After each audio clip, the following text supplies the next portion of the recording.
Good morning. Oh, hey, I was just listening to some live poetry. Do you love poetry?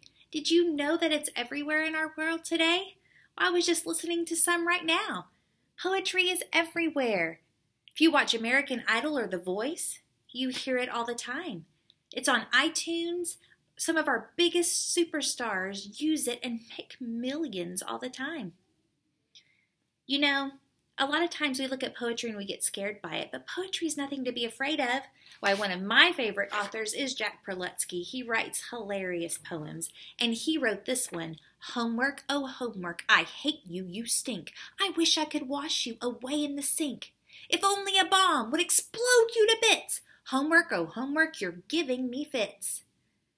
Hilarious. He goes on for 2 more stanzas that you'll have to read sometime. But his poem has rhyme, it has rhythm, it has meter, just like the poems you listen to on the radio.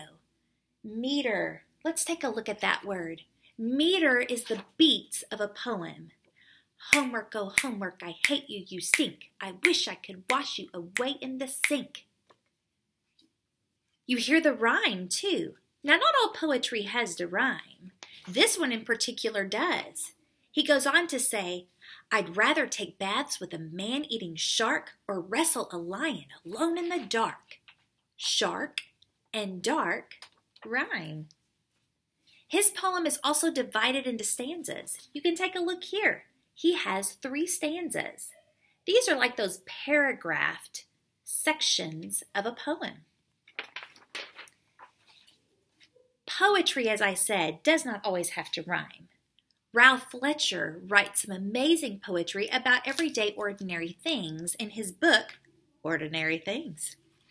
And he writes one poem about running water. Take a listen.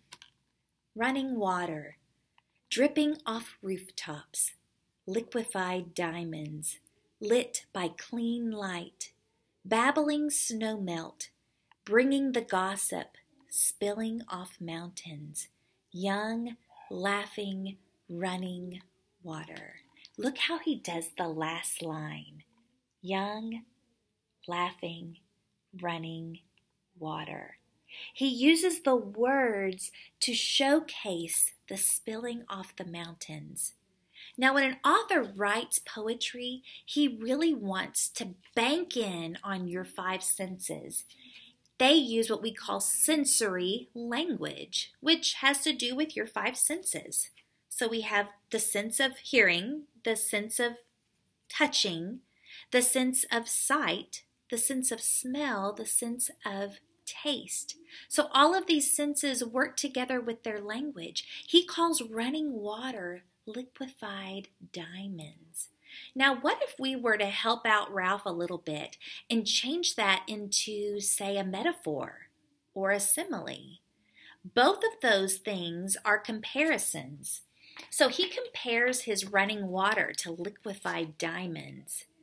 A metaphor is a comparison of 2 things that you may not normally think about, but it's saying that one thing is the other. So Ralph might say, the running water is a liquefied diamond. Pretty cool, yeah? Can you imagine what a liquefied diamond might look at? How shiny it would be, how pure it would be? A lot like running water drops. We could also change it into a simile. What if we said, the running water is as clear as liquefied diamonds? Do you see the difference? I used as. I could even say running water is like liquefied diamonds, and that would make it a simile, using the words like or as. Metaphor says that it is it. The running water is a liquefied diamond. Pretty cool. So all of this is what imagery really is. It's using those 5 senses to make us visualize it in our mind. Ralph also says that running water comes down the mountains and it babbles like gossiping men. Now, he didn't use the word like. We've added another simile for him. Maybe we need to call him up.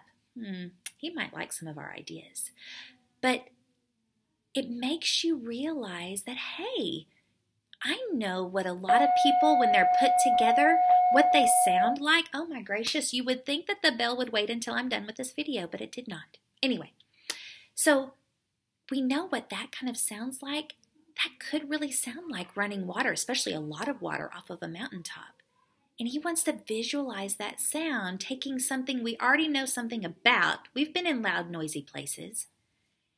And helping us understand what running water sounds like. Well, I hope you enjoy your gander through poetry, because we have created a slide deck for you to watch. Well, not really watch, but look at and read. Take a look at all of the poems. I'd like for you to read each one of them. What kind do you like best? Do you like those free verse poems that don't really rhyme, but they still have rhythm? Or do you like the more lyrical poetry, kind of like Homework, Oh Homework, that has a definite rhythm and could even be put to music? What do you think? Let us know, and I hope you have a good time. Talk to you later.